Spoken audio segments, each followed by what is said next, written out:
Rabbi Say, welcome back. Hafrashas Challah, here we go. Okay, Hafrashas Challah is a popular mitzvah for good reason. The Hagayis Maimonides says it's a very important mitzvah. It's something we should learn and we should do chazara. So Baruch Hashem, we're doing the right thing. Now, the Hagayis Maimonides also says that when we separate challah, it's an eis ratzoin, and that's why many women are noyeg, that they use it as a zman tefillah when they separate challah. The Sefer Yecheskel says that when you separate challah, it brings bracha into your house, and we all want bracha into bring bracha into our house. The Medrash Rabbah says that being Mekayim Hafrashas Challah is it's like being mevatel avodah zara. I don't really know what the connection between Hafrashas Challah and avodah zara, but that is what the Medrash Rabbah says. The Bereshis Rabbah says, the first pasuk in the Torah, Bereshis bara Elokim Hashem haaretz. Bereshis b'shvil reishis, b'shvil challah shenikra reishis. Challah would have been enough reason to create the world. Because of challah, the world would be created. Which shows you how massive challah is. It's enough of a reason to create the whole world. Rav Hirsch says that we got the mitzvah of challah. Why? It's a mitzvah of tmidus. We always, you eat bread every day to be able to bring shefa into our lives on a daily basis. Rebbetzin Kanievsky would say that it's a skula for easy birth. Easy for a pregnant woman, it's a great thing to do. There is a minhag of making challah on Erev Shabbos. Why? So the Mishnah Berurah even brings us down this minhag of making challah on Erev Shabbos. What's the reason? So there's three reasons given. I believe the main reason given in the Mishnah Berurah is to be mechaper for the cheda Chava. Chava did her aveira on Erev Shabbos. Therefore, to be mechaper that, we take challah on Erev Shabbos. The other reason brought is that a lot of times in history, people were makel to have pas palter. They would eat the regular baker's bread. But for Shabbos Kodesh, we're machmir to have pas Yisrael, and that was minig Yisrael. Another reason brought is it's kavod Shabbos. To have a nice geschmack of fresh homemade bread on Shabbos is kavod Shabbos. Now, where does it come from? D'oraisa d'Rabbanan. So we have a pasuk in Bamidbar, Per Tesvav, Pasuk Chaf, it says, Reishis Arisechem, Chala Terimu Truma. So, separating Chala is a din d'oraisa. As the Shulchan Aruch brings in Yeridei Shinchaf Beis, which is based on the Yerushalmi and Chala, that din d'oraisa is only in Eretz Yisrael that Chala could be d'oraisa.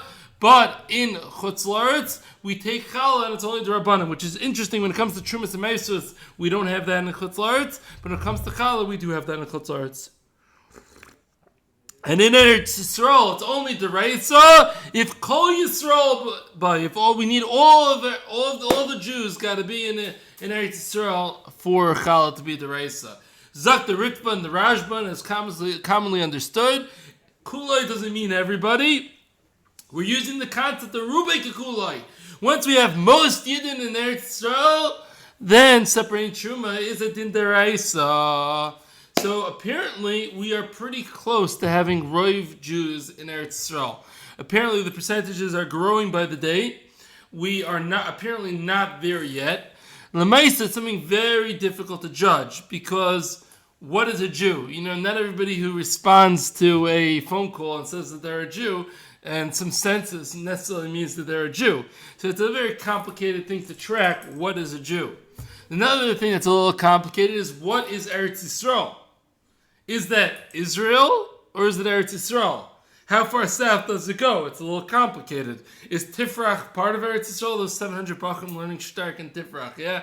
Are they in Eretz Yisrael or are they not in Eretz Yisrael? We know when it comes to Shemitah, there's always discussions of what the border of Eretz Yisrael is. With these discussions appertain to this, it's a little complicated. But L'maisa, we're not there, but apparently we are close. Okay, so L'maisa, seems like we might get Challah d'oraisa soon. However, I heard brought up that there's a Gemara in Erechin, apparently, that says that there's a Tanai that it's only going to be d'oraisa if all the Shvatim are in their place. Now, I didn't get a chance to look in this in a greater detail, but I think it seems to be, to me at least, that we're not working with this. Because the Shulchan Aruch, the Ramah, Shach Taz, nobody brings down this requirement of needing Roiv Yisrael, needing everybody to be, every Shevet to be in their place. So it appears to me that we don't hold with this, but Maisa Maskim, I didn't look into this to greater detail, so it's Sarchin for now. Now, what is the process of separating challah? So the Maisa L'chatchila, a woman should be standing while separating challah. Show chashivas to the mitzvah. If she's a righty, she should use her right hand to separate challah. Once again, to show chashivas to the mitzvah. Now, by the way, I just want to point out, it could be done by a man or a woman, this mitzvah. It's not specific to a woman. However, the minhag is to give this mitzvah to the woman, so that's why I've been using the she in performing this mitzvah, but technically it could be done by a man as well. Now, Midaraisa, there is no shear of how much needs to be separated. A kol shu, any little bit is okay. And the Maisa, the Shulchan Aruch, and Ben Ish Chai seem to go with this, that any little bit is fine. Whatever you separate, you're good. However, the Maisa, the Ramah brings the minhag from the Maril that we separate a kezayis. One thing that I didn't point out yet is when it was the race, there was really two separations and all these shiur, the 24th, the 48th, etc. But nowadays, a kol shehu works, and even the Ramah, by the way, is masking that a kol shehu works. However, he brings the minhag of the Maril from the Maril to take a kezayis. The Arizal actually said you should take 1/48. Now, it's interesting to note, I ran a little study, and I found that most women are taking approximately, I would call it a tennis ball size, a nice handful of dough. Now, if you know a little bit about a kazayas is more like a golf ball, not a tennis ball. A tennis ball is like 3-4 kazayasim. And it seems to be that most women are doing this. The question is why? And seemingly, no good reason, because a kazayas is good enough. I was thinking maybe the reason that women are taking tennis ball size is, once again, they don't know this, but maybe it's to be Mekayim the Arizal to get a 48th of the challah, because if you take a golf ball size, which is really what a kazayas is, then you're not going to probably get to the 48th, but if you take that tennis ball size, you probably will get to the 48th of the challah. That's a thought. Once again, I never really tried to measure it exactly, but maybe. Fine. Now, right before separating the challah, we would like to make a bracha over lasiyasin. So the woman first makes the bracha and then grabs the piece of challah, and that is how we do it. Now, what's the bracha, by the way? So the bracha is, the Shulchan Aruch brings down that the bracha is lahafresh truma, and I imagine that's the minhag of the Sfardim to make the bracha lahafresh truma. The Ramah says the nusach of the bracha is the Hafrashas Challah, without the words Mina Isa. The Taz quotes the minhag of saying the Hafrashas Challah Mina Isa. He actually goes on to say the Mina Isa isn't actually necessary, but Lamaisa he quotes the minhag of the Hafrashas Challah Mina Isa, and in most places that is the minhag. We make the bracha the Hafrashas Challah Mina Isa. Okay, and if that's the minhag, we'll continue. Now, if you're separating from a baked item, then once again, why would you separate from a baked item? Either you forgot to separate when it was dough, or when it's a loose batter, then you're supposed to separate when it's already baked. So if you're separating when it's already baked, you lose the mina isa because it's not dough anymore, and you just say lahafresh challah. Now, the Ravid brings the she'eltis that you're kairashem. What does it mean to be kairashem? It means after you take the dough, you say, Harezu challah. You kairashem, you call it challah, that dough that's in your hand. Now, the Maisa, the Rambam doesn't bring this. The Shulchan Aruch and Ramah don't bring down this idea of saying Harezu challah. And in fact, the Siv explains that nowadays it's a bad idea, because since we no longer give it to the kohen, and we rather burn it, we'll just say burn it for now, therefore you should not be kairashem. You should not say Harezu challah. However, in contrast, Rav Akiva Eiger says that we should say Harezu challah. Now, by learning this sugya, the Shulchan Aruch and the Ramah, the Rambam doesn't bring it, the Shulchan Aruch and the Ramah don't bring it, the simple way of learning the sugya would come out that we would not say Harezu challah. And Taka, the Shevet Levi, says the minhag is we don't say Harezu challah.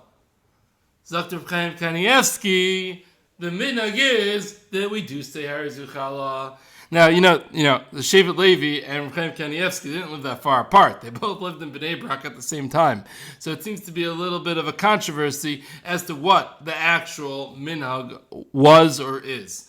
I believe that over recent years things have changed, and many of the Harizu Challah sayers have converted the non-sayers into saying Harizu Challah. I think a lot of women got together by all these big challah bakes, and a couple of women got out loud and said, Harizu Challah! And then everybody's like, oh, I'm supposed to say that? Oh, okay. And I think the minhag has become that most women say Harizu Challah at this point. And once again, if Hashem arranged that that's how the minhag is going to develop, so that's how the minhag developed. And I think the Harizu Challah team is winning. If you forgot to say Harizu Challah, or it's not your minhag to say Harizu Challah, don't worry about it. It's not necessary. Now, if somebody already separated challah and says, oh, I forgot to make a bracha, and it's more than 2 seconds have passed since they separated challah, then could they make the bracha? No! It's too late. Once you already did don't worry, you did the mitzvah. You did the main thing is the mitzvah, the separating challah. You did the mitzvah. You just lost the bracha. Now, here's an interesting idea. Can a woman who is already took the challah but forgot to make a bracha, could she be shoyal b'fnei bezdin? Could she get 3 men and ask in front of them, I have chavrata from taking without a bracha, and therefore I want to go and take again with a bracha? So the stapler says, no, you can't do that. It's a bracha she'eina tzricha. Since you already separated, the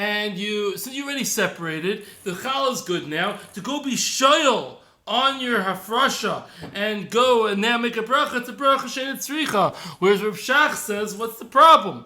Once you're shoyal on your hafrasha, now it needs a bracha. Once it needs a bracha, it's not a bracha she'eina tzricha, and therefore you could make again with a bracha, no problem. I'm not going to get involved between the machlokes, between the Shach and the stapler. Pick a side. Now, we know that we're supposed to separate challah from the dough. At what point? So I was running my study, and I found out, I asked a bunch of people, and it appears that most women wait until the dough rises before they are mafresh challah. Now the question is why? Surely, once it turns into challah, that is when you have the chiyuv. Zrizin makdim im the mitzvahs. Come on, go for it. Be mafresh challah. Why are you waiting? So one thing is sure: if you are being mafresh a challah size, which is vadei mechuyev, it's a shiur that's 5 pounds. It's 2.5 kilo or 2.3 kilo, whatever we're discussing. It's 2.2 kilo. I'm sorry that we're discussing in a minute. The size that's vadei chayev, and especially if you have some 2 to 3 year old helpers in the kitchen that are going to be helping you with that challah, helping you put the challah here, put the challah there, put the challah everywhere, and you don't need this treif challah all around your kitchen and trusting 2 3 year olds not to eat it and not to mess around with it. Definitely be mafresh right away and don't wait for it to rise. However, if you have in front of you a challah which is a suffix size, it's like one of those, 3-4 pounds, 1.5 kilo, 1.2, 3.5 pounds, whatever it is, 1.5 kilos, something that you're going to be mafresh without a bracha. And when you knead the dough, sometimes you end up adding more flour to the dough because it's too sticky. Then there's the advantage of waiting to be mafresh. Why? Because if you're going to add more flour, maybe originally it was below the chiyuv, and now after you add the flour, it's above the chiyuv. So in that case, you might want to wait. But once again, if you have a vadei shiur, l'chayr, there's no reason to wait. Okay. Now, when separating challah, something that's normal that happens is a woman will separate challah, and then she'll stick it in the silver foil to burn or the plastic bag to throw out. Don't worry, I'll discuss that in a minute. And then she goes and she re-kneads the challah. But wait a second, what's on her fingers? What's in her fingernails? A little bit of dough. What is that dough? That's treif! That's like the Rabbanan de Chazer, that dough. It's treif. It's Hafrashas Challah dough. How could she go and stick that back into her big thing of dough? surely it's a problem. So I know what you're going to tell me. Come on, relax. Don't get so worried. Surely, when she sticks that little dough back into the challah, it's going to be batal. We know challah dough is batal in 101. So the little dough in between her fingers is going to be batal. Yeah, I know that. But you know, ein mevatlin iser l'chatchila. You can't go and take a piece of iser and stick it into the dough. So how are we going to avoid this? How are we going to make sure that this Hafrashas Challah dough between the woman's fingers won't go back into the big dough? So Rabbi Sai, we got 3 options. All right, you want to know what the 3 options is? Number 1 is she could clean her hands after she could take the dough for Hafrashas Challah, wash her hands, and then continue with the challah, kneading the challah or putting it in, making it into braiding it. Option number 2 is she could separate it with a glove or a plastic bag so it doesn't get in her fingers. Option number 3, if she's a little lumdish, she could have in mind, I'm only being mafresh. The only thing that she can't as challah is that which ends up in the silver foil or that which ends up in the plastic bag. That's going to be challah. But whatever ends up in my fingernails, that will not be challah. Now, does she have to remember this every time? L'chayra, she could create a stam das, for that's what she means. One time, she says out loud, whenever I separate, I have in mind that what stays in my fingers is not challah, and what goes in the silver foil or the plastic bag is challah. As long as she remembers this halacha, even though she didn't have to think of it while she was being mafresh, l'chayra, that would work. Now, what do you do with that separated dough? So, the Ramah says clearly, you burn it! What does the Chachmas Adam say? Yes, again, yes, you burn it. The Chachmas Adam says again, you burn it. Now, why are you burning it? The reason why you burn it is to get rid of it, so it doesn't come to takala. It doesn't come to a situation where, somebody's going to end up eating it. So burn it, get rid of it. Who knows what's going to happen if you throw it out? Now, I heard it Eitz Tova, if you want to burn it and you want it to actually burn quickly, flatten it before you burn it. It will burn faster. Rabbi Yonason Steip says you should burn it. But if you can't, then you could wrap it up and throw it out. The Minchas Yitzchak says, well, if you're not burning it and you're throwing it out, you should take less than a kazayas. I don't think that's the minhag. The Chalkas Yaakov says there's no chiyuv of burning it nowadays. Because since it technically could be eaten, it's not a problem if it stays around. It technically could be eaten by a kohen who's under 9 years old, who doesn't have fluids that are matama his body, etc. So therefore, that kohen under 9 is technically right to have it. Therefore, it doesn't need to be burned. L'maisa, the minhag is not to do that, so the Chalkas Yaakov is not so simple, but that's what he says. The Chazon Ish as well says that you can wrap it and throw it out. It's not a problem. Now, some people have this minhag that they take a piece of challah, the Hafrashas Challah, and it's so annoying to burn it every time. So they put it in their freezer and they wait until the next Jewish fire. I don't know, Lag Baimer. If they're into it, the day after Hanukkah they make a fire, or obviously our Pesach they make a fire. The next Jewish fire they're going to burn it. So the chayv, it's a bad idea. Why? The whole point of burning it is so it doesn't run into problems, that you don't come to tekala, that you don't end up eating it by mistake, nobody will eat it, so you burn it. So you stick 20 of these things in your freezer. You know what? Bad things could happen. There are bad things that happen. You're better off to throw it out than to stick it in your freezer. Okay, now, for the strong and brave who are going to go the lichatchila way and are going to burn it, how do you do it? What's the way to do it? So the best way is to flatten it and burn it, put it in silver foil and put it on the stovetop.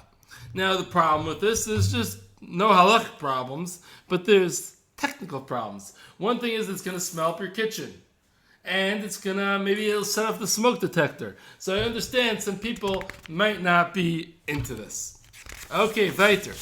Now, what's the other options? There's another option of putting it in the oven. Now, you can't put it straight in the oven. If that challah touches the wall of the oven, that challah is treif. It's treif. You're taking treif midarabanan, and you're sticking it in your oven, and you have to kasher the whole oven. Not cool, not geschmack. So what's the mahalach? This is mahalach. You can go and you could stick it in silver foil and put that into the oven. What's the advantage of the oven versus the stovetop? Well, the oven knows how to get rid of smoke.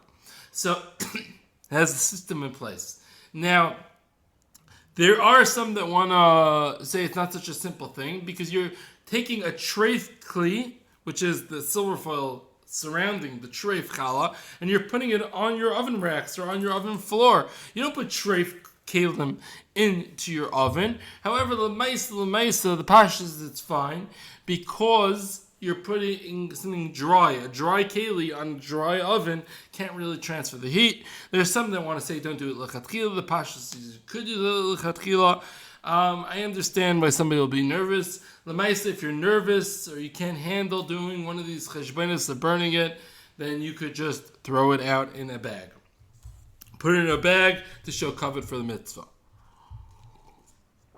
Now, Lemaisa, what type of dough is chayiv in challah? So any dough that's made from any of the 5 grains, that's wheat, including whole wheat, spelt, barley, rye, or oats. Now, there's some that want to hack about oats, that the oats that we have nowadays aren't really the oats that we had once upon a time.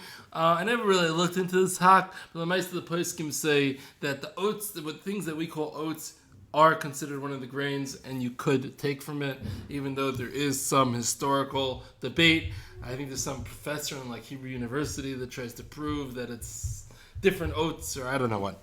Okay, didn't look into it too big, because let's face it, when was the last time you had oat bread? Me either. Okay, so how much dough do you need? So the Shulchan Aruch says you need chamisha revoyim. Now what is that? That's 43.2 beitzim, 43.2 eggs. Now the Ramah explains that there's another way of measuring that, is you could take a kli, which is 10 by 10 etzba'os, 10 by 10 fingers, and 3 etzba'os high, and the amount that you could fit in there is equal to 43.2 beitzim. Now the Noidim Yehuda decided to test this, and he said something's wrong. These do not match up. Either the eggs got smaller, or the people and their fingers got bigger. And Noidim Yehuda said the pashtus is that the eggs got smaller. Now, I don't know why it's the pashtus. If you ask me, I would say maybe the people got bigger. I don't know. I don't think the people got bigger so crazy. But that's what the Noidim Yehuda says. The pashtus is that the eggs got smaller. And therefore, he says you have to be machmer for the larger shiur of the fingers, which is the larger shiur. The Tshuva Mahava, who is a Talmud of the Noidim Yehuda, says, Rebbe, I don't know if this is so cool. How can we use your fingers to judge? You know you're like the size of Shaq, right? For those that don't know Shaq, the Tshuva Mahava didn't really call the Noidim Yehuda Shaq, but the Tshuva Mahava said to the Noidim Yehuda, you're huge. You're like a massive guy. Your fingers are double the size of normal fingers. So how do you expect to judge with your fingers? And it says that the Noidim Yehuda like smiled and laughed. I don't know what that means exactly. But the Maisa, the Tshuva Mahava questioned the fact that Noidim Yehuda's shiur might be too large. Now the Maisa, Tachas, how big are we talking about? So in Chutz La'aretz, ironically, we're machmer for the size of the Chazon Ish size that we don't take off until you have 5 pounds, which I have a mixed audience here, so I'm going to do pounds and kilo. 5 pounds, which is 2.25 kilo. You only make a bracha when you have 5 pounds, 2.25 kilo. Now, however, you separate without a bracha when it's 2.5 pounds, which is 1.2 kilo. That would be what you separate without a bracha. Now, there's a sheet of Reb Chaina. Reb Chaina always has much smaller shiurim, and he says you can separate with a bracha once you have 1.67 kilo, or 3.67 pounds of flour. The Meister Rav Yoshev and Rav Shlomo Zalman said they went with the Minhag Yerushalayim, like Reb Chaina, separate with the bracha once you have 1.67 kilo, once you have 3.67 pounds. Now, what are we meant to do? Are we meant to follow that? So there's no right and wrong. For those that live in America, you definitely get 5 pounds, 2.25 kilo. Now, what about those who live in Yerushalayim? So it kind of depends how you go, how you live your life. I am personally not a all-in Minhag Yerushalayim type of guy. If you're an all-in Minhag Yerushalayim type of guy, so follow this as well. Most chutznikim in Yerushalayim are not all in Minhag Yerushalayim, and they're not, they like to take a lot of their chutznik minhagim with them, so to speak, and they're not all in Mini Yerushalayim. So if you're not all in Mini Yerushalayim, then wait until you have 5 pounds, 2.25 kilo, until you make a bracha. Now, this, by the way, this shiur is based on volume, size, not weight. Therefore, when it comes to different flowers weigh different, have different density levels, and therefore the weight is different. So the Eid Charedas did a little experiment, and they came up with different weights of flour for different grains. So we said that you separate without a bracha once you have 1.2 kilo of regular flour. When it comes to whole wheat, it's a drop less, 1.15 kilo. When it comes to spelt, 1.175 kilo. And it's really what you're using. I'll tell you the other stuff because whatever. Rye is 1.04 and oat is 0.89. But Lamaisa, the oilam very rarely is making anything besides whole wheat and spelt besides regular flour. Lamaisa, for whole wheat and spelt, the difference is very minimal in the sizes, so it doesn't really make the biggest difference. Now, what about whole wheat? What is whole wheat? So whole wheat really is regular wheat.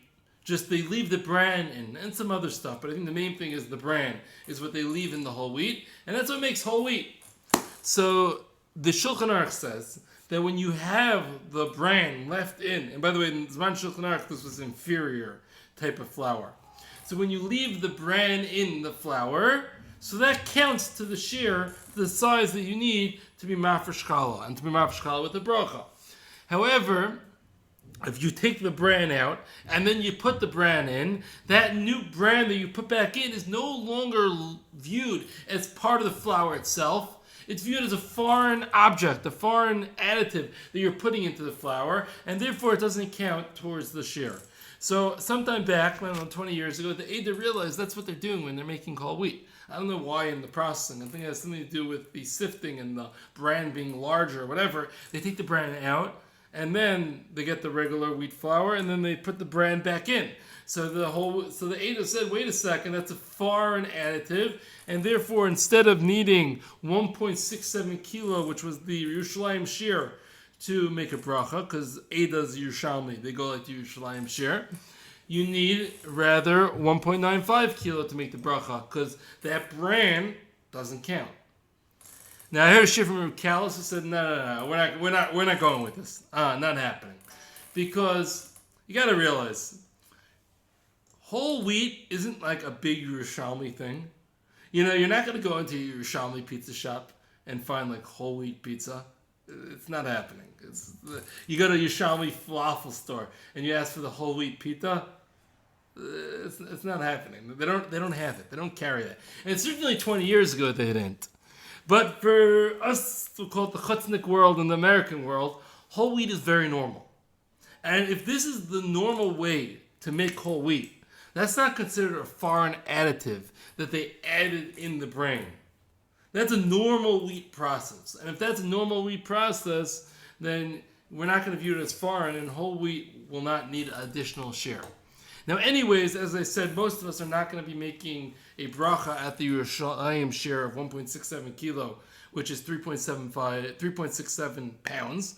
Rather, we're going to be waiting for the 2.25 kilo or the 5 pounds. So once you have the 2.25 kilo, 5 pounds, anyways, you have the Reb Chaina, the Yerushalayim shiur, plus that additive. You have plenty of room to spare anyways. If you got what I said, great. If not, don't worry about it. You're good. Just make a bracha when you got your 5 pounds. Okay. Weiter. Now, in the Shulchan Aruch and Shif Chaf Hey discusses, if you have 2 or 3 doughs, and each one is below the shiur, and you made 3 of them, do you make a bracha?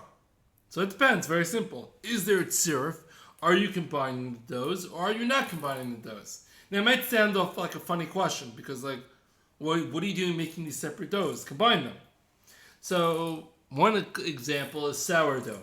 When people make sourdough, they're very makpid with this dough. You have to feed the dough, you have to wake up in the middle of the night for the dough, you have to sing a lullaby to the dough, you have to weigh this and weigh that, and it has to be perfect, and it's only what fits into Dutch oven. I didn't know what a Dutch oven is until I found out it's just a pot that they call an oven, but it has to fit into the Dutch oven. And most people don't have 3 Dutch ovens. They have 1 Dutch oven. It only fits 1 kilo. It doesn't fit 3 kilo. It's a whole mess, a whole story. If you don't have enough kids, so you get some sourdough and whatever. Now, when they make the sourdough, they like to, some women want to make a bracha. So what are you going to do to make a bracha? So you make 3. Now, most women don't have 3 Dutch ovens. So what do? So you're going to make 3 separate doughs. So will those 3 doughs, will you make a bracha now because you have 3 doughs? Well, it depends. If there's tzirf, if they're going to be combined, then yeah. If not, not. Now, how do you combine them? So the simple way of combining them is let them touch. Now, this might depend on how makbid you are in hilchas sourdough. Because it might make some people very nervous if this baby sourdough touches that baby sourdough and, throws off the weight. That might be a problem. But if it's not a problem, let them touch, let the doughs touch. And once the doughs touch, then you can be mafresh, no problem. Now, if they're not going to touch, what you can't touch them, so what do? So you can make all 3 doughs. And now once they're made, put the 3 loaves of bread into 1 kli, whether it's a big bowl or a tablecloth or something of the sort. It has to be something with a rim, not just on a flat table or flat board. So something that encompasses it. You put the 3 loaves in, and then you rip off a piece, and your Hafrashas Challah from the actual dough. Once again, don't say the Hafrashas Challah in the Isa, because it's no longer Isa, it's bread. So just say the Hafrashas Challah. Now, whoa, wait a second. I want it to be shleimim. I'm doing for Shabbos Kodesh. I want a sholem. Or even during the week, it's not going to look nice if somebody ripped out a piece. What's the eitzah? So what you could do is you could separate a little dough from one of them. Once again, as long as this works within hilchas sourdough. So you separate a little of the dough. And then you bake the 3, but not when you separate, you have in mind, I'm not being Hafrashas Challah. It's not Hafrashas Challah when you take the dough off. You're taking off dough to make a 4th mini bread. So you have 3 large breads, 1 mini bread. And then you bake them all. And then you put the 3 large breads and the mini bread into a kli. And you take off the mini bread and your Hafrashas Challah with the mini bread, and you keep the 3 other breads shleimim. There's another eitzah. What if you would take the 3 doughs each in their own bowl, in their own kli, and you put them into a larger kli? Would that work? Meaning, do you say since they're all in this, you see one of these big mixing bowls or something like that, or you put it in your laundry basket. So do you say that since you have 3 of them in a laundry basket, that combines them and there's tziruf, and it's 3 doughs together? Or do you say since they're each in their individual bowl, there's no tziruf?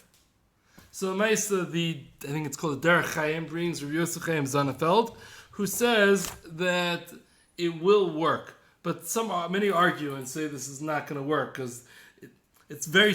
I think it's svara. I don't view that as a combination of the 3. It seems like you're very concerned to keep them separate. And if you're very concerned to keep them separate, I would say the pashtus is that would not work. Okay, so the Maisa, we found a way. Now, when you put these different loaves in the oven together, let's say, is the oven mitzdaref different loaves? Now, by the way, sometimes the woman's trying to make them be mitzdaref, and sometimes you might realize, oh my gosh, did that create a tziruf? Sometimes it's what you're going for, sometimes it's not what you're going for. But does the oven work to be mitzdaref different doughs? Because just like I said, you can put it in the laundry basket. So what's the difference between putting it in the laundry basket and putting it in the oven? So there's the fundamental difference. What's the fundamental difference? The oven, you're not putting it in the oven to be together in the oven. You're putting each one in the oven to cook in the oven. It's there for a different purpose. There's something going on with the oven. So the Mesa, how do we view it? So the Rambam and the Gra say that the oven is not mitzdaref. What about the freezer? You have, let's say a classic case. You have a woman who, she's the type, she loves baking. She knows she has a Shalom Zachar on the way. Yeah? And she's not going to be able to bake for the Shalom Zachar right after she gives birth. So she wants to pregame it. And in her 8th month, 9th month, whatever it is, she loads up the second freezer with 20 different types of cookies and brownies and etc. Now each one, generally most people when they make cookies or brownies, they're not making this huge amount. They don't are Hafrashas Challah. But then they stick all the cookies and the brownies and everything into the freezer. And now they're all together in the freezer. Is the freezer mitzdaref all those different cookies and cakes, and now you have to be Hafrashas Challah from them? What do we think? So the pashtus is the freezer is the same thing as the oven. Just like you're sticking in the oven to cook, you're sticking in the freezer to freeze, but it's not a way of storing them. However, one could argue that the freezer, part of the idea of the freezer is an element of storage. So maybe the freezer is a little bit worse than the oven, so to speak. L'maisa, Rav Elyashiv was machmir for a freezer, and Rav Elyashiv said that if you put it together in the freezer, you have to be Hafrashas Challah. However, there are many svaras to be makel against the Vard of Rav Elyashiv, and to say by a freezer you could be makel. Now, what are the svaras? So first of all, if it's different cakes and your makbid that you don't want them to be mixing together, so your hakbada that you don't want them to be mixing together could be a bittul tzirif, and therefore it wouldn't be a problem of requiring challah. Secondly, there's a svar to say if you don't have kavana, active kavana, that I want them to be mitzdarif, those that say that they're not mitzdarif. Number 3, they're usually in their own bags, right? If you put them each in their Ziploc bags, just like I told you before when they were each in their own bowls, that's a bittul tzirif. So too, if you have each in their own plastic bags, that should be a bittul tzirif. Now, if you have a shtickle like plastic wrap on them, that's much less of a bittul tzirif. It's not a kli. But if you have each in their like solid Ziploc bags that you brought from America, those are probably a good reason to say that they will not be mitzdaref. And some more svaras. If your freezer is more than 40 sa in size, I'm getting into the sugyas of tumah v'tahara. If you know what I'm talking about, great. If not, sorry, too bad. If it's more than 40 sa, the size of your freezer, it doesn't have a din of a kli, and therefore it doesn't have a kli. Perhaps it can't be mitzdaref what's inside. And there's also a tzad to say if it stays in one place and doesn't move around, it doesn't have a din of kli, and therefore it can't be mitzdaref. Okay, now 2 separate people. Let's say you have 2 neighbors. Let's say I make a half of dough every week, and you make a half of dough every week. I have a great idea. Let's switch off making the bracha. We'll put our doughs together, and then we'll have a shiur, and then I make a bracha this week, you make a bracha next week. Beautiful idea. Isn't it so beautiful, the bracha levatala? No, because it's not. That's 2 separate doughs. It's not one dough of one person. It needs to be one dough of one person to be chayiv in a bracha. 2 doughs of 2 people are not chayiv in a bracha. So it's a nice idea, but it's a bracha vatal. So I guess it's not such a nice idea. Fine. Loose batter, once again, it's unlikely to ever have a shiur from a loose batter, because usually batter is loose because it doesn't have a lot of flour in it. Right? But if, let's say, you made like 300 muffins for something with a loose batter, then you can't be Hafrashas Challah from a loose batter. You have to wait until it's baked to be Hafrashas Challah. What about making cookie dough with no intention to eating it? Some people, they ruin perfectly good cookie dough by putting it in the oven. So let's say you face it, you've been around the block enough. All the kids like the cookie dough. So why should I bother making cookies? I'm just going to make cookie dough. So if you just make cookie dough, it's like the Rambam, you do not need to be Hafrashas Challah on the cookie dough, because it's only dough that's meant to turn into bread. The Shulchan Aruch in Shin Chaf Vav says, based on the Mishnah and Challah. You said bread. You said excluding cake. No, cake you would also take. You would take from cake. Once again, most people in like a normal household are not making enough cake where they're chayiv. But let's say you're making for a kiddush, or you're making for, somebody makes to sell large amounts, then they certainly have to take challah from cake. Definitely. The Shulchan Aruch says that if a person makes a dough, al manas l'chalik, with intention to divide and give it out, there's no chiyuv of challah. Now, what does this mean? So, one thing is, I'm not quite sure. I've heard different versions of what exactly goes on, but these big challah bakes that they have, they've been very in style the last couple of years, these big challah bakes. So, I don't know. I'm hearing different reports. I've never been to one. They never invited me. I don't know. But I've heard somebody claim to me the way one woman makes a bracha on like a big dough and then starts handing out, pieces to different women to braid. So if that's the case, then that's a problem. That woman is making, if she's keeping 5 pounds for herself, great. Let her make a bracha on a 20-pound challah, keep 5 pounds for herself, hand out a pound here, a pound there, excellent. But if she's not keeping 5 pounds for herself, it's almanas l'chalik, she can't make a bracha. That's a bracha levatala. That's not cool. That's not going to bring whatever schooler you're going for. Where somebody else is telling me, every woman gets a full 5 pounds that they make. I don't know, what do they do with all that dough then? What type of oven do they have to bake all this? I'm not, once again, I was never invited. I'm a little unclear about how this all goes down. But bring it home raw. Bring it home raw? Sometimes. Okay, fine. Make it at home. Make it at home. Okay, so make it at home. It's fine. Once again, if they each get their own 5 pounds of challah, great. Let them all make a bracha. I'm not sure what's going on. If it's the first thing, that's not cool. If it's the second thing, that is cool. Not sure. Okay. Now, there's another problem that all the poskim want to deal with. A big question. Wait a second. Aren't we all mechalik our dough? Isn't it minig Yisrael to be mechalik our dough? We don't make, once in a while, I know you used to do this for the Perm Suda, make one big Rebbe Shechala, where you use a whole 5 pounds to make one massive challah. But normally it's not how it goes down. Normally you divide it and make like 6 challahs out of it. Obviously it depends on how big your challahs are. But normally, let's say 6 challahs is a normal thing to make, not one massive challah. So we all do almanas l'chalik. So we split it up. So how can we all make a bracha? And certainly it's minig Yisrael to make a bracha. So what's going on? So there's 4 pshatim. The first pshat is the pshat of the Gra and the Levush that says as long as you're dividing it up for your family, or you're using it for one general meal, meaning either you're doing it for your family, which would include your guests, whoever's sitting at your table, therefore a bracha is made that you have a chiyuv of Hafrashas Challah, or if you're making for one event, you're making for one sheva brachas, so to speak, that is also one almanas l'chalik. That's not almanas l'chalik, sorry, and that would be chayiv in a bracha.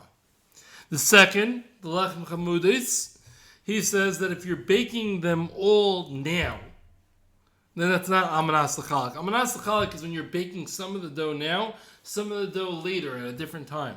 But if you're baking all the dough now, that is not almanas l'chalik. I don't know what the cutoff point of now and later is, but it sounds like if you do a normal thing, you bake the dough and you don't have to have an oven that you fit everything in. It sounds like you could bake a couple of challahs in the oven and a couple of challahs afterwards.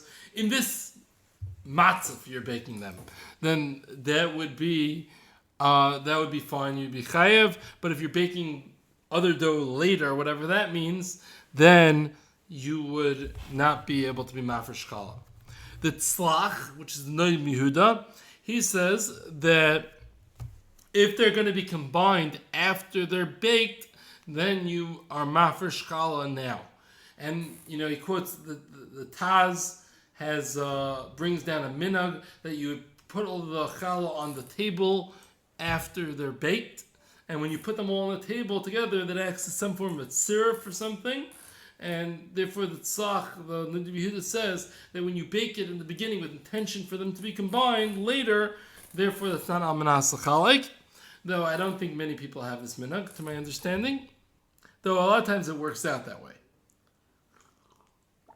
where they all go together on the counter, or they all go together on the table, or they all go together in a bag. I think that's just how it often works out. So it's not a bad thing. And the fourth pshat is the Chazon Ish. The Chazon Ish says as long as you're not makbid that they should remain separate, and you're happy for the dough to all mix together, which is any normal case, where you're happy for the dough to mix together, therefore that's not called almanas l'chalik, and therefore that would be chayev in challah. Now let's talk about a couple of case studies, and let's see with these case studies whether or not we're meant to or not meant to make a bracha. So, and by the way, the Shevet Levi says the Ikar Psak is like the Gra and the Levush, the first one, that if it's for your family, then you make a Hafrashas Challah with a bracha. Now, if a woman makes a dough and divides the dough into, let's say, 3, and two of her daughters come every Erev Shabbos, they're very busy with their little kids, they don't have a chance to make the dough. She'll make the dough and give a third she'll keep, a third she'll give to each of her daughter, and they each bake it in their own house. So that thing, according to the first 3 opinions, she isn't chayav in challah. It's not all for the mother's family, because they have different households. It's not going to be baked together. It's not going to be put together afterwards. It doesn't work. According to the Chazon Ish, it would be okay. The mice in such a case, as Rosh Zalman says, you would separate without a bracha. Now, next, if a woman bakes and she bakes half of it now and she wants to freeze the other half of the dough. And by the way, why is a woman making a big dough and baking half now and freezing the other half? She probably made the big dough because she wants to make a bracha. She wants to be mafresh with the bracha. That's probably why she did this. But wait a second.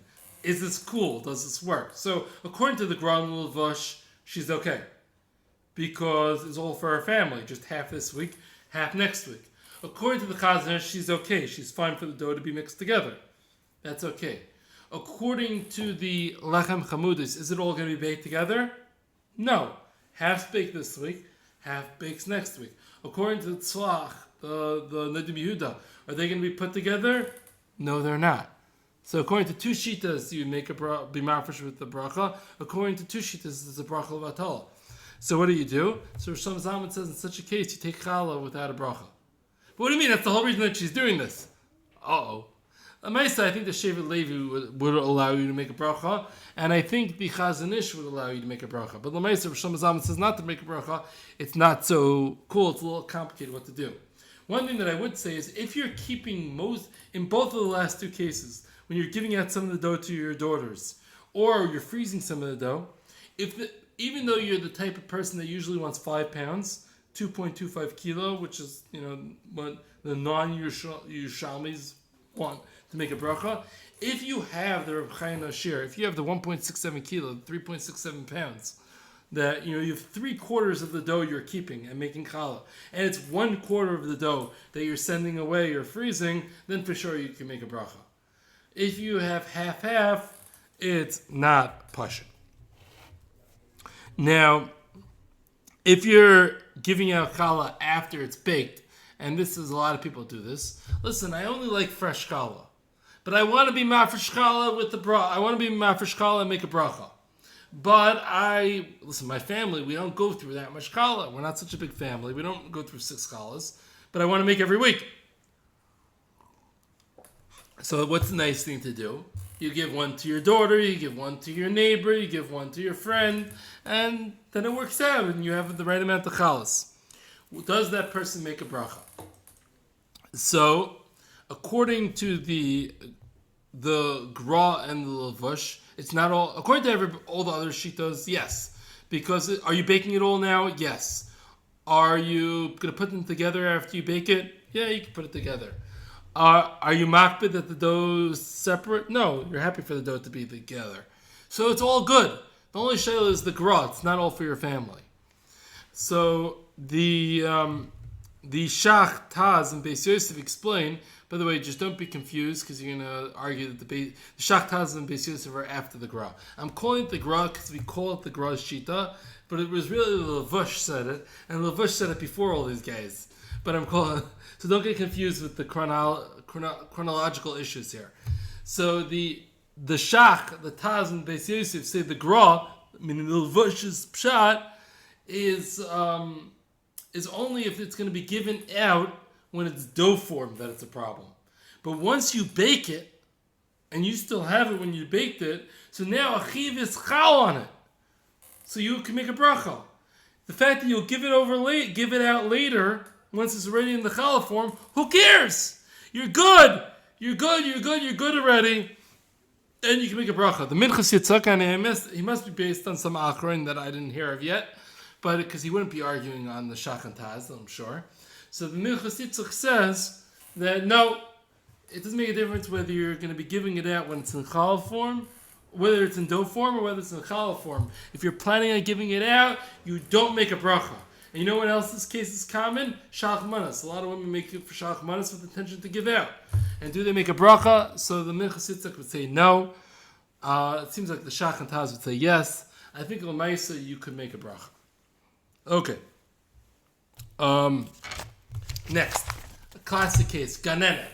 The ganenet makes a big dough with all the kids and says, oh, this is going to be, we're going to make a bracha, it's going to be such a big mitzvah, and makes a whole to-do about it, right? It makes a big bracha, and all the kids scream amen on the top of their lungs, and it's so nice and so beautiful. Now, if the ganenet's keeping 5 pounds for herself, so then the bracha's obviously good, it's all good. She made a bracha, she's keeping 5 pounds, excellent. What if the ganenet's giving out is not keeping 5 pounds for herself and is just giving out little pieces to all the little kids? Is that almanas l'chalak? So it really depends. When the kids go and they roll their own little challahs, right? I mean, they might not look like challahs by the time they're done, but the little kids roll their own little challahs, and then they give it back to the morah and it gets baked. If the kids are getting back their real challah, that they were the real ones that rolled it, and it's really the same one that's going back to each kid, then that's almanas l'chalak, and each kid is keeping their own dough, and therefore the morah made such a beautiful bracha levatala with such kavanah. But if what happens is that each kid gives back their challah and gets back the other kid's challah, because the ganet's not really being careful about whose challah is whose, because let's face it, who really cares? So therefore, in that case, so the ganet wasn't really mechalik the dough to that individual kid. The ganet let each kid play with the dough for a couple of minutes. Then it went back. It was the ganet's dough. The ganet gave it out, and that was a bracha that was perfectly fine. Now, let's speak about some common cases. If someone forgot to take challah in the dough form, so they're allowed to take in the bread form. What if it's already Shabbos? So on Shabbos, you're not allowed to be mafresh challah on Shabbos because it looks like tikkun mana. It looks like you're fixing a kli, fixing a challah, and therefore you're not allowed to be mafresh challah on Shabbos. Now, okay, so it's Shabbos. What do I do now? Huh? Is there an eitzah? Well, it depends.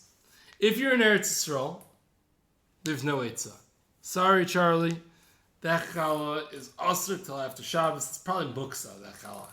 And, yeah, sorry. Ask your neighbor for some matzah. I hope you enjoyed the Shabbos meal. Okay, now, hopefully your neighbor's nice enough to give you a challah. Now, but in Chutz La'aretz is there eitzah. So in Chutz La'aretz, there's no concept of tevel. So just because you aren't mafresh challah, it doesn't make the rest of the bread tevel. But you have to separate challah. So what do? You take a little piece of bread, you put it on the side. Then you could eat the rest of the bread throughout Shabbos. Comes Matzah Shabbos, and you're mafresh challah from that piece of bread that you put on the side. Now, do you make a bracha on that? I would have thought, yes, you make a bracha, but apparently Shmir Shabbos says that you separate challah from that leftover bread without a bracha. Next common case. A woman's mafresh challah, and hey, where did that challah go? And the kid says, no, I put it back in the thing because I saw there was a piece of dough out there, so I put the dough back in. Uh-oh. Oh, so I'll just take again. Whoa, not so fast. What do you mean you just take again? You put a piece of treif dough in your dough. This is real. This isn't games. It's treif. So if that piece of dough is batal, it's, it cuts the batal b'shishim, this is batal in 101. So if that piece of dough is batal in 101 of the big dough, Rabbi say you're fine, keep on going. But if it's not batal in 101, I think usually it's not going to be, there's not usually going to be 101 times the size of the challah that you took off. Especially, I mentioned that a lot of women are taking a tennis ball size, not a golf ball size. Even though kazayas is more of a golf ball size, it seems that most women are taking a tennis ball size. So you're not going to have 101 tennis balls in your challah. So what do? So the eitzah is that there's a concept of she'elas bezdin, which will allow a woman to undo her designation of that piece as challah. So the way that is done is that the woman, or she could appoint her husband as the shliach, gets 3 men and says to 3 men, I have charata. I regret that I designated that piece of dough as challah, and I want to undo it. And the 3 men say, mutrlach, mutrlach, mutrlach. This bezdin doesn't have to be such a serious bezdin. It could be any 3 people, any 3 men who are over bar mitzvah. It's even allowed to be relatives, and you're even allowed to do it at night, even though you can't do a bezdin at night. You're allowed to do this at night. Fine. And you're good. L'maisa, the Taz doesn't like this. Why doesn't the Taz like this? He says, wait a second, technical issue. Does she really have charata on separating it? She doesn't have charata on separating it. The separating was just fine. That wasn't the problem. The problem was it got mixed back in. There was no charata. You have to regret on the separating. She did perfectly fine separating. Whereas the Chassam Sofer says, no. Viewing the whole sequence of events over here, of what transpired, she has charata that she separated. She wishes she would have never got involved in that separating, and based on the sequence of events, it's charata, and that counts. The Meister of Chaim Kanievsky and the Shevet Levi say we pass on like the Chassam Sofer, and she could do she'elas bezdin. Now, once again, she won't be able to be remafresh on Shabbos. If it's Shabbos already, she can't be remafresh, and if she's in Eretz Yisrael, she has problems. Now, what if you realize that the Hafrashas Challah dough got mixed in after some people have already eaten the bread? Everybody's eating the bread, and the woman says, hey, whatever happened to that piece of challah? And the kid says, oh, there was a piece of dough lying around, and I stuck it back in. And now somebody already ate it. So now it depends. If you're in Chutz La'aretz, where there's no concept of tevel, so you say, fine, proceadure. You do she'elas bezdin on that piece that you separated. And then you go and take a new piece, and you're mafresh from a new piece of the dough, proceadure. However, if you're in Eretz Yisrael, you can't do she'ela on that piece that you separated. Why? Because then you're saying that what this guy ate 10 minutes ago, that was unseparated, completely unseparated. And you just gave that guy a Aveira, the guy who ate 10 minutes ago.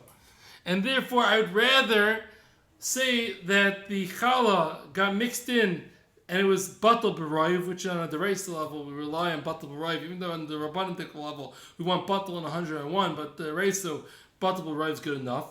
So we're not going to do she'elas chacham, and at least it'll be batal b'rayv, and the challah will be aser. For the Lamdanim here, the Shevet Levi has a question. I don't understand. What's the problem? Surely we could say it's mikan lahabal l'mafreya. And at the time that the guy ate it, it was separated, and it's only later that it becomes a problem. If you're holding in the lumdus to mikan lahabal l'mafreya, you'll appreciate that. And if not, don't worry about it. All right, let's get a little technical. Bakeries. What time do bakeries open and start baking? Around, let's say, 3 a.m. They open and start baking. Now, who knows what mashgichim like to be doing at 3 a.m.? So mashgichim, they like to be sleeping in bed at 3 a.m. They do not like to be in the bakery at 3 a.m. So Juan opened up the bakery at 3 a.m. Or Pedro. Now Juan and Pedro, they're baking the challahs at 3 a.m. Who is mafresh challah at 3 a.m. in this bakery? So what are you going to do? So who's going to take the challah? So Rabbi Cheskel Roth has a kula. What does he say you could do? Have Pedro take off a little dough and put it from each batch. Pedro will take a little dough and put it on the side. And then at 9:30 when the mashgiach shows up, once again, they already baked bread. They already sold bread. People already ate the bread. But there was a little... This is in Chutz La'aretz, by the way. I forgot to mention. Only in Chutz La'aretz did Rabbi Cheskel Roth say kula. And then At 9:30, when the Mashgiach shows up, he's mafresh challah from each piece of dough that Pedro put on the side. And that will work. Even though Yankel already ate at 7:30, he already had a bagel from that dough, and the Mashgiach is only separating at 9:30, so that would be allowed, according to Rabbi Cheskel Roth. The Meisa, the Hasidic Poskim allow this. The Litvish Poskim do not allow this eitzah. In a completely unrelated note, I heard that in the tri-state area, all bakeries have Hasidic Shachsherim. Because it's very difficult to get a mashgiach to show up at 3 a.m. to be mafresh challah. Another problem. Whose chiyuv is it to separate challah? So it's a chiyuv from the owner. The owner is the one who has to be mafresh challah.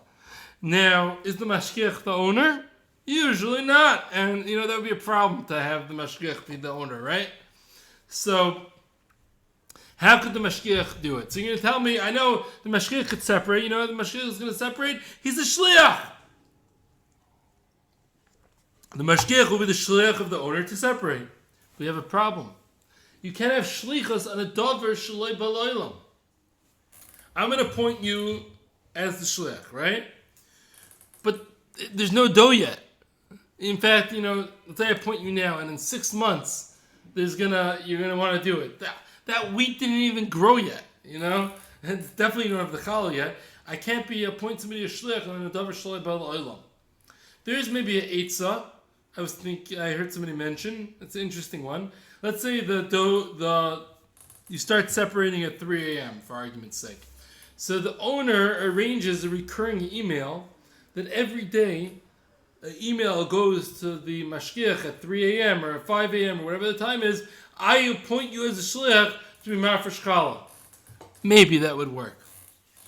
But it's going to be a little complicated to make the timing work out with this. But maybe it could work. Okay. Fine. L'maisa, not simple. So there's another eitzah. What's the eitzah? Zaychen la'adam shloi b'fanav. Guys, we're learning sugyas today. Zaychen la'adam shloi b'fanav. Because it's a schus for the owner to have the mashgiach separate dough for him. But wait a second.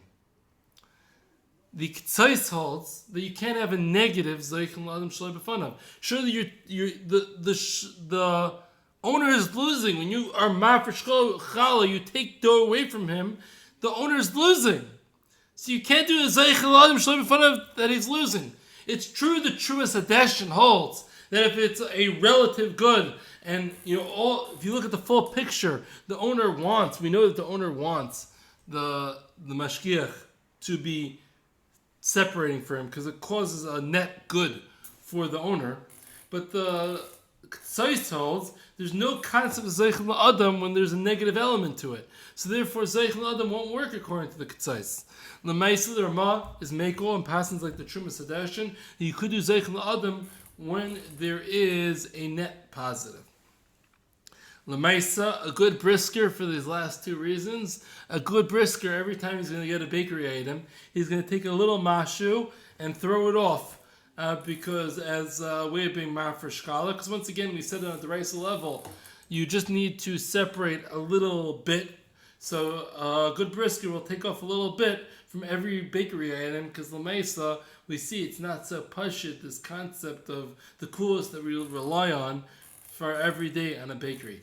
Thank you for listening, and we should be zeicha to learn challah again, to do chazara again in challah, and let it bring bracha into our house. Shkayach for listening.